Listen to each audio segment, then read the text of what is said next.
Dobar dan, dobrodošli još jedan put. Ja sam Martina, prvo samo za vas. Povodom ATP PGZ Zagreb Indoor turnira koji će se održati od 2. do 10. veljače u dvorani Doma sportova. Svakako dođite. Plavi dečko, plav je kao san, vodi avanture cijeli dan. Plavo nebo zuji iznad nas, i više sam na ljetni dan. Poljubci kao ruže, usne kao baršin fine, pocrvene i na bubre, poljubci tak klize. Zuji podne, zuji jak pčele, srdečko vidim oko mene, usne tople ruže meke dvije, pokrile me pokrile, poljubci kao ruže, usne kao baršin fine, pocrvene i na bubre, poljubci tak klize.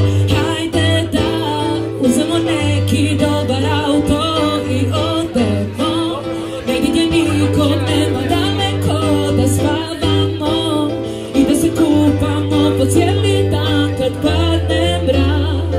Ej, ej, ej, ej, hajde da uzemo neki dobar auto i odemo negdje gdje nikog nema, daleko da spavamo i da se kupamo po cijeli dan kad padne mrak. Na drugoj strani